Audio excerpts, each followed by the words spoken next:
Hello and welcome to the Freedom Podcast with me, Josh, and we're back with Pastor G. How you doing, G? Oh, I'm doing great. Hi, everyone. So good to be with you today. Come on then, tell us what you got up to last week. You've been away. Yeah, well, we actually, just before last week, we had our anniversary, 39 years. We celebrated. So we had a little going away somewhere that we used to do when all you boys were little. Went to Bath, which is a lovely city. So we had a little bit of time in the Cotswolds. That was fantastic. But last week we got a few days in Ireland, and it was the first time we've actually been to Ireland. I've been to Northern Ireland because my family used to live there, but this was down just outside of Dublin, in a little seaside town called Greystones, because Charlotte, our daughter-in-law, her family lived there. So they were there for a few days, having holiday, invited us because there was a bit of space. So we went and had a few days down at this beautiful seaside place where there is this, Josh, it's beautiful there, but it was quite cold. We'd had some sun. And August the Irish, in the Europe. yeah, the Irish Sea is really cold. Oh my gosh. But they've got this tradition. I was fascinated by this. They got this tradition that even on Christmas Day, all the local people will go down there. And what you do is Christmas morning, you go in the sea for a swim. And you have got hundreds, if not perhaps into the 1,000 people who go down there before their Christmas dinner, and they get in the sea and they have this shock of the freezing water, and they've been doing it for so long. So there are some people that go every morning early and get in the sea, no matter what the weather is. I mean, hey, the Irish, they must be tough, because that's what they've been doing for so long, and they do it as a community. So it's like a community thing. So me and H had to jump in, get in that sea, and it was chilly. I bet H was making some noises, wasn't she, when she got in there? Actually, I probably made more noise than her. She doesn't mind so much, but heck, it was freezing, but beautiful at the same time. And we had a fantastic time away with family, just to get those few days. And in Ireland, fascinated by Ireland. We went to the lakes where they filmed Vikings. That was fascinating, and to an old monastic city that began about, I think it was 500 AD by Saint Kevin. Saint Kevin. Who knew he was a saint? Yeah, he was a saint. Can you believe it? It's like, hey, Kevin, you're going to be a saint. I mean, in those in those centuries of those Celtic saints, but they had this amazing place they built there. So yeah, had a great time, Josh. Back to it now. Come on. And excited for this next season as we approach September. So yeah, lots of excitement for what's in store. Let's go. Definitely. Yeah, we had a few days away last week as well, because it's 20 years since Rose and I got together, and we got together. Look, another anniversary. Yeah, so we went just for a couple of nights, and one of the things that I love, G, that you mentioned this, but you said, oh, we did this when you were boys. Like, we've got our 4 kids now. But we saw this modeled from you and Mum, which is that you've got to take time for each other. You've got to get away. It's good for your marriage. You've got to make sure you keep that a priority. And I am I'm amazed really about how the impact of that, it has such ongoing longevity and health, doesn't it, in your relationship? And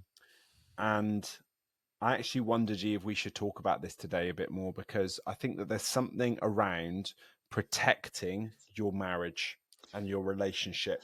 Yeah. So I'm going to go off on a bit of a different direction to what we talked about, but there's something around choosing the priority of your relationship. When we were growing up, we'd have every Wednesday night, we would go around to our neighbors and she would take care of us. And it was like having grandparents next door. It was so great. They were lovely people. Mark and John. Mark and John. And they used to feed us, look after us. And they didn't have any children of their own. They looked after us. And I really think that they were a provision of God for you guys as church planters and church builders. because it was almost like this built in next door, and it continued even when we moved house. It continued. We would still go there on Wednesdays, but a built in provision for you and mum, free babysitting, and not just like, oh, okay, we'll keep an eye on them. They would love us. They gave us great Christmas presents, great birthday gifts. They would send us home every week with a Margs bag, which would be like full of treats and packets of crisps. And she gave us so much stuff that we couldn't eat enough of it. You know, as in like they We would used to just like find it under store your up. bed all the Oh, time, out of date exactly. crisp, because you had Yeah, so many bags. there's only so much beef and onion crisps that you can eat. After that, you're like, I can't eat another one of those crisps. But we never had the heart to tell her that that's too many crisps. But one things that you used to used to do when we on those Wednesday evenings is that you always used to spend every single Wednesday evening before church. I think this was as well, going out, wasn't it, and spending some time together and making the most of that almost straight after school evening time. Yeah, having obviously such a big family, perhaps. I was also building business, building church.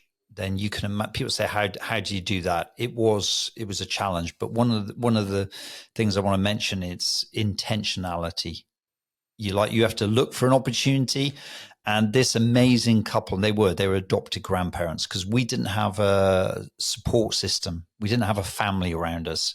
So we didn't have people that could help us out. So what does God do?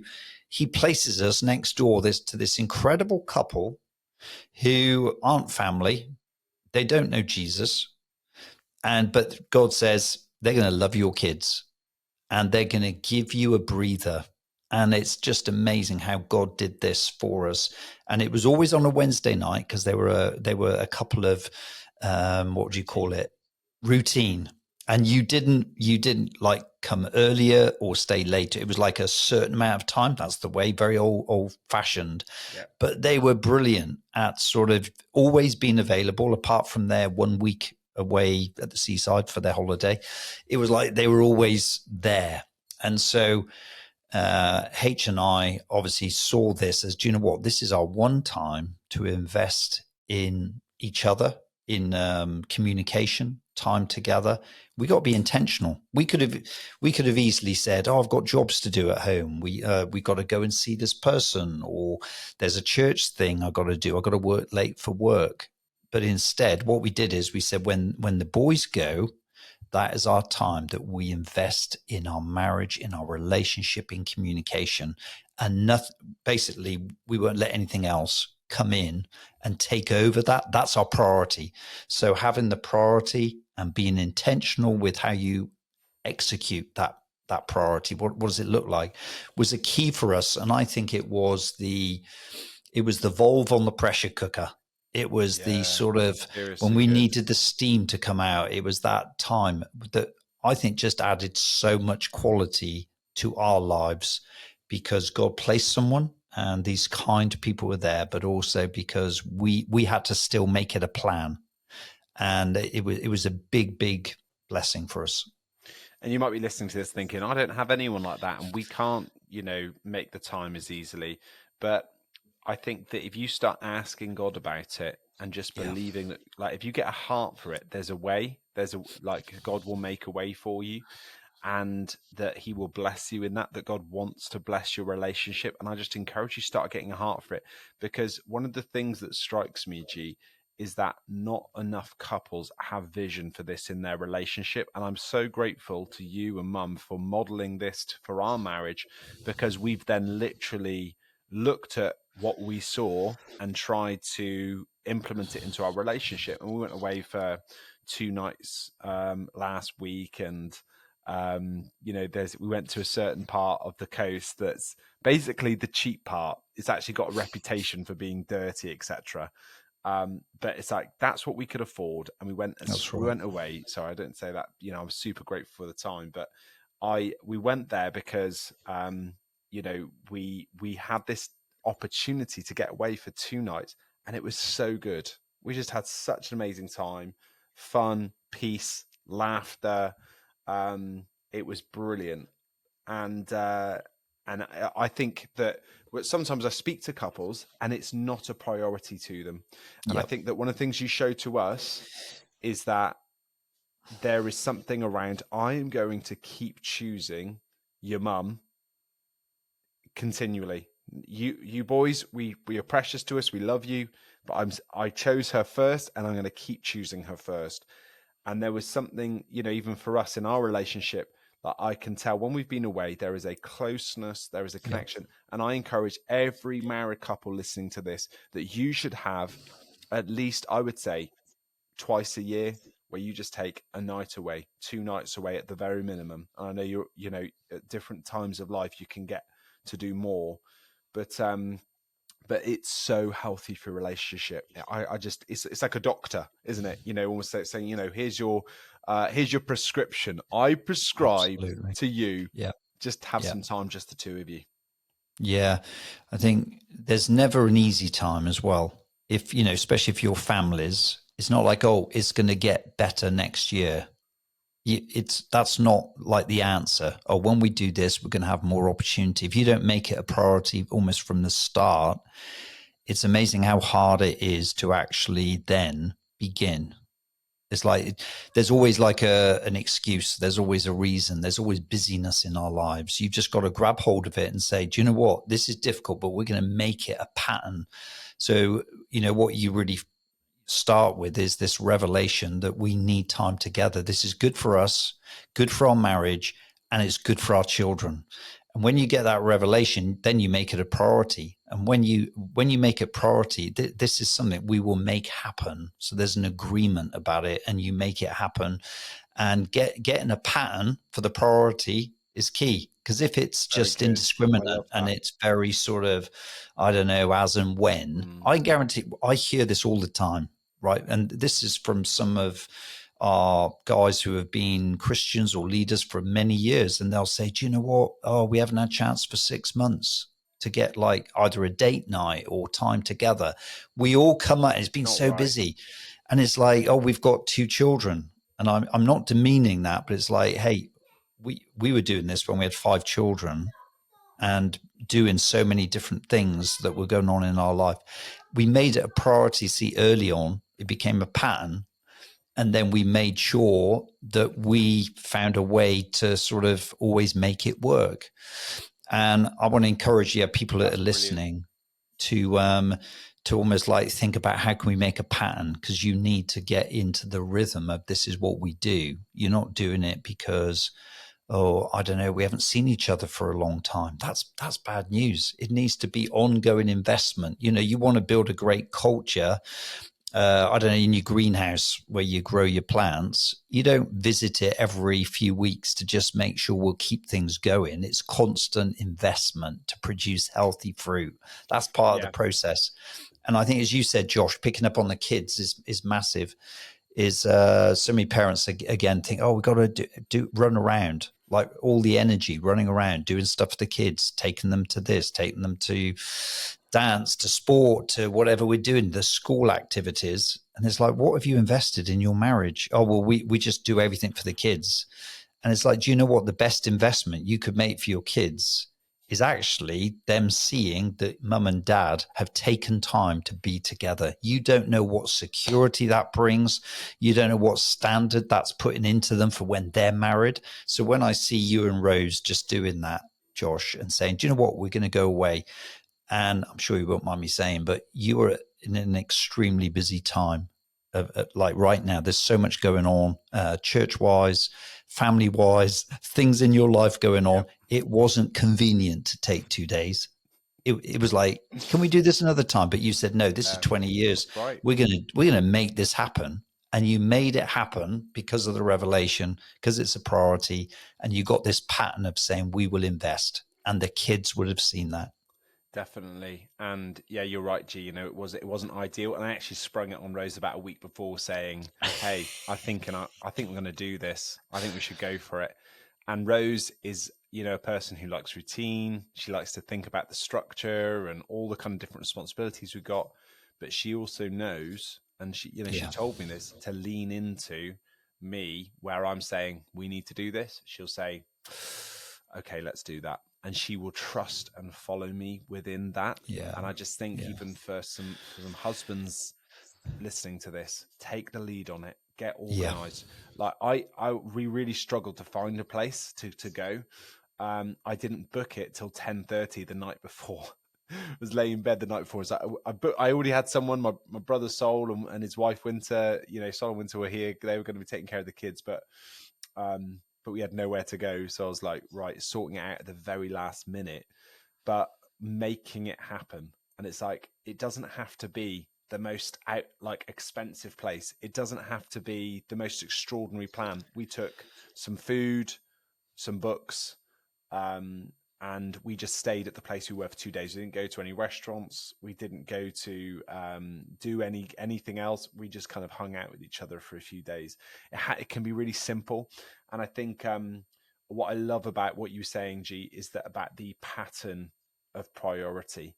That this is not just, because you can almost have an instinctive thing, right? Okay, you might listen to this and think, right, yes, we do need to do something. I'm going to book something. We're going to do Yes. something. What about 3 months' time, 6 months' time? You need to make it a pattern into your life, because left to your disposition, you won't do it. And I think one of the things I just wanted to pull out as well about what you were saying around running to the kids' clubs. And I know some of those parents that are like, right, little Johnny's got football, little Sally's got ballet, and running to all these different classes, to it back and forth. They're exhausted. They've left nothing for each other. Fast forward to a year's time, Sally doesn't want to go to ballet anymore, and she's given it up. The thing that you were almost making yourself Yep. so exhausted for is gone. But your marriage will still be there. But what have you done to water it? What have you done to take care of it? And even for us growing up, we did a few like clubs and things like that, and but we weren't in lots of different things and lots of different areas being run around all the time. But what we did have then was parents that had time for one another. And I think there's a really important balance, because I think a lot of parents, and you alluded to this, G, start giving all of their time, energy into their children. And when you start to do that, you neglect your marriage. And Yeah. there are some parents, I think, listening to this today, you just need to reassess some of your clubs and some of the things that you're signed up Yep. to that they're crushing your margins. So it means that you don't have the spare time to do this or that. And it's like, are those things worth it? And we've as well, you're sometimes taking your kid to something they don't even want to do that much. They've been saying, I don't want to go, but no, you need to be learning your instrument. No, you need to be in a team sport. And it's like, they didn't even want it anyway. Take the time for your relationship instead and invest the money there. Yeah, I think sometimes there's this thing of we can't afford to go out. I've heard couples say that. So they'll say, oh, it's all right, having a date night, or, like you went away, and it's like, but we can't afford to have a night away. But I also see, the same couples who are sending their kids to different clubs and they'll find the money for that. It's like, no question. No, we've got to do that for them because, there's something about us being good parents. And yet you're not investing in your own selves. And that is not being selfish. That's saying, do you know what? This has an impact on our kids as well. That's and right. So it is saying, just taking that little bit of time. And it doesn't have to be extravagant, as you said, Josh. It's like a way of being creative with it. We found all sorts of ways of being creative. I'm telling you, you didn't need a lot of money, but we found ways of being together and communicating together. And this is another thing I want to mention, is having a date night isn't just maybe let's go out and eat somewhere. And because again, you see couples who are out and they haven't got any conversation. Oh, it's actually terrible. about, It's terrible. It is terrible. And if you don't do this earlier on when the children are younger, as you said, when they grow up, you both have become strangers. And you actually do have the time and capacity to, I don't know, go out somewhere or date nights, but you actually haven't got the desire because you never got it in those early years. The critical time is when you're raising the family together. Otherwise, you become strangers in the home. I'm going here with taking my son to either some sport. I'm going here to do something else. And you're almost passing each other because we're busy working, we're busy parenting, but we're not actually busy being a couple, being that married couple who are in love with each other. Being in love isn't something that just accidentally happens. It is something that you invest in, and it's through investing, continue saying we're going to take time. When we get to meet together, so going back to that, Wednesday nights was our night H and I had. So much was going on in our life. We used that night to communicate, to hear. I want to hear from Yeah. H. I want to hear what was going on. At home, I'm really struggling with one of the boys. I'm struggling with this is happening with my family, or this is happening right now in my walk, and it's like, I want to hear her heart. I don't want to just go for a meal and say we had a date night. I want to actually hear from her. And in the same way, I would share what's going on with me. And that's where we use this word, we resonate. It resonates together. And we're sort of, hey, we're in this together. I'm going to encourage you. I can step in and help a bit more here. Why don't we do this? Let's get a plan for the summer. And it was the time that we had some dreams. We had some vision. We were real. It's like, I think that was part of date night. There was romance. We had the nights where it was just romance, and it was just, talking about and perhaps nothing that important, but just being together. But there were also times of communicating, and we've got to keep touch. We've got to be together in agreement. We've got to have those times. So again, that comes back to being intentional, having that pattern so that we can really prosper in that time, of pressure. So, G, give us a couple of your date night tips for, you said, oh, we've done it cheap, or I know some things coming to mind for me. But what are some ways? Because people listen to this as well. Like you say you should actually have to go out for an expensive dinner. There are other Yeah. things. So, what are some of your thoughts for that? So one of the things I've tried to do is spontaneous. So don't always be predictable. Because again, you can get a pattern, but if the pattern becomes predictable, we're on all the P's today, have you noticed? Oh, yeah. If the pattern becomes predictable, it gets boring. It's like, well, we always do this. And that is what happens in many relationships. It gets dull, it gets gray, it gets boring. So what you've got to do is, I believe all of us have the ability to be creative. Being creative is thinking outside the box, bringing a bit of color in, any color but magnolia. Yeah. And so I took that responsibility of saying, I don't want to just have a pattern, because that's not showing H that I honor her by just, I'm doing my duty. That sounds more like a duty. So I think what I'm talking about is almost what is motivating me in thinking about creative ideas is that I want to honor her by not just getting away with as little as possible. We did this for the last 6 weeks. We did this for the last 6 months. It's like, no, I want to be more creative. So I would do things that she didn't expect. So it might be going somewhere different, going to a different place, going, I don't know, and eating something different. So we would, try different types of food. So we went to different types of restaurants, things that, I remember one of the first dates we had, we went to a Chinese restaurant and we ate with chopsticks. That was And exotic in we ate Herefordshire back in the it 1980s. back then. I'll tell you what, we were breaking out, but we ate with chopsticks, and we had the most fun ever. It's like, we're just gonna, it I was the still can't do it messiest time. now. I know, it's so funny. And it takes you about 2 hours to eat your food, which is, really interesting. But again, Josh, I've done things like, hey, let's go for a picnic. So we haven't got like a lot, but we've got like, I don't know, early evening. I've gone and bought a few things that I know that H likes, packed up a picnic, and then we've gone and found a beautiful spot by the river somewhere that is so private, and just said, you know what, tonight we're just going to go and have a picnic and go and sit by the river. And it's so simple. And yet that is just, it adds something. It adds something of color or value. We've been to a castle for a Shakespeare music night. Now, I'm not a big Shakespeare person, but what you're doing is just, let's give it a go. let's just like go and do something different. Had a picnic in the grounds first, and then sat with plastic bags over us, bin bags, because it was raining and it was an outdoor concert. Welcome to England.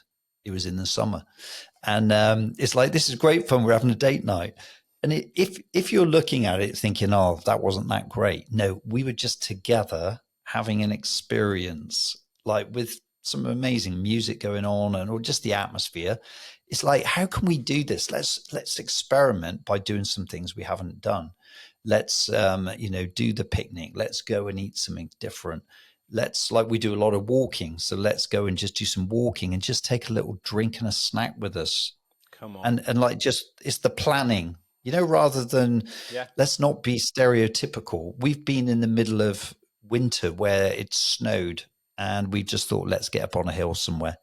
And we've like got in the car and it's like sliding everywhere. We've packed a little bag, and then we've gone up and put a blanket out in the snow and just sort of had Yeah. times, so what Yeah. I'm saying is, just use what you have around you. Try and be more That's it. creative, be spontaneous. It doesn't have to be expensive. It really doesn't. Definitely. I think if you can take just 5-10 minutes to have a think about it for your month, for your whole month, you can come up with some thoughts on it. But it comes back to that word you said earlier, intentionality. One of the things that we realized is that we were, going out for dinners a lot, and there wasn't that many great places we love to go. So we were like, okay, how can we change this up? We've got a certain amount of money per month, but if we just spend it on food, then we can't really do anything else. So we said, right, what if we take it in turns each month to come up with the date night? So I'm going to do it, and then you're going to do it, and we're going to surprise each other with the plan. But instead of going out to a restaurant, it's going to be, we're going to come up with an experience or spend the money another way. So I think I said, right, tonight we're going out. I've got the babysitter sorted. And then I took her in the car. We went on the canoe together, and we went for like the sunset on the lake. It's just 10 minutes away from here. We just got to talk on the canoe, etc. Then we brought it back in, and I hitched it to the roof and then drove into town. So I look completely ridiculous in my car, my minivan with a canoe on top, and everyone looks at me. And then we went in for a cocktail. So it's like we didn't, go out for dinner, but we went for a cocktail together. So cocktail and canoe, that was our date for the night. And then she did it the next month, and we went to the Chinese Lantern Festival here in Carey. So something we'd never have done, wouldn't have think to do, but it's just like a totally different experience, a memory, going out and doing something different, and just trusting each other. It was like, yeah, you go and plan, take responsibility. One of the things I loved, G, about what you did was, like you would take one of those disposable barbecues, take a few meats. It might cost you £10, $15, something like that. It wasn't a lot of money, but you had great food. Then you're outdoors. It's romantic, and but it didn't take a lot of time, energy, or money. It's just about intentionality. And I think that what we're trying to urge you to do, all you couples or you future people that are going to be couples, listen to this: be more intentional, be more planned out, make a priority of each other. So it was only, I think, just a few weeks ago, recently, we did that, where we'd had a very busy time, and it was a Monday. I think it was a bank holiday Monday. And I said to H, what do you want, to do? And she said, I'd love to just get out somewhere, just to almost get some space in nature. So we did. We went up to the waterfall. It was like an hour drive, but we got the barbecue, just got some sausages and stuff, and it was raining, and but we still went. So again, if you're waiting for the perfect weather and the perfect, food, you just got to use what's in your hands, guys. I think there's a lot of you have more in your hands than you realize. And we just got out there, did it. The sun actually did come out. We had a fantastic bit of food, and we just enjoyed the next couple of hours being together on top of a bit of a mountain with a waterfall. And it was like, wow, we're blessed. And that refreshed us so much. But I want to say to couples as well, be if you get that agreement together, you make it a priority, get a plan, support one another in it. You'd imagine Good. if That's really Rose, good. you turn up and say, "Do you know what? I got a plan," because it sounds great, doesn't it? We're going to have canoe and cocktails, yeah. And Rose is like, "Oh, Don't I don't, fancy I don't that. like canoeing. Yeah. Don't fancy that tonight. I want to just sit on the sofa and watch a film." Can you imagine? First of all, for Josh, it would be like, "I'm not planning anything adventurous again. Let's just withdraw." And so I want to say to all of you, if you've got that priority, it's about actually within marriage, obviously, this give and take. I know the things that H likes to do, but it wouldn't be what I would choose to do necessarily. But I love seeing the joy in her face, and I get pleasure out of seeing her happy. So I'm not doing it because I like doing that type of thing. I do things for her. And so I want to say, as couples, maybe you're thinking, I don't know, canoeing isn't my thing, going out a barbecue when it's raining, it's going to mess up my hair. Take a coat and a hat. Too It's right. like, it's like actually think outside of the box, because it's really Yeah, get frustrating when behind the other people just, person, support them in it. yeah, support them and say, I love it when this is something that you're doing for me. First, I appreciate it, but also I love seeing you enjoy that. And I think if that give and take, all about marriage, isn't it? Is it just adds so much, but you got to jump in there and you got to make the most of it. And then more and more comes out of it. And maybe you get better and better ideas. But that will invest in not only in your marriage, but in your family, in your children. It's a powerful, powerful thing. And I love it when you see that happen. Definitely. So there's lots to think about there, and just encourage you. I think one of the things I just want to add in as well is that, we've had 4 kids, you've had 5, and there's something around that season that can be a bit vulnerable in this area where it's just like, oh, we've Yeah. almost become all about the baby. Yeah. And then that can take our focus off one another.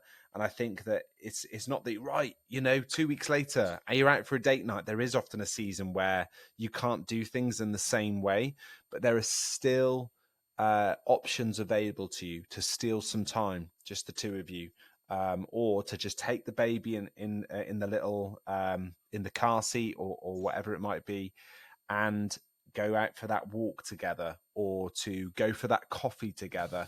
Like, don't you've got to be really careful to recognize that situations change, but not also allow it to dictate to you how you're Yeah. now Very going to good. prioritize one another. So as we're the doctors prescribing you today, I'm saying to every couple here, you got to be getting a date night once a month. That is an absolute priority. Would you agree with that, G?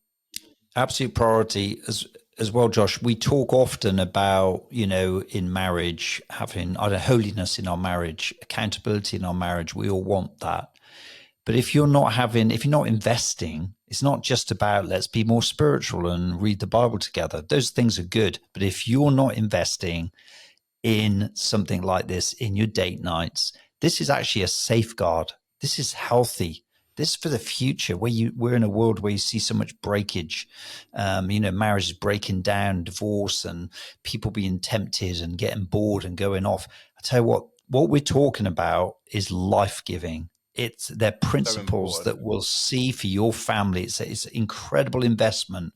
So this is where you see holiness actually growing as you invest in one another and you love each other.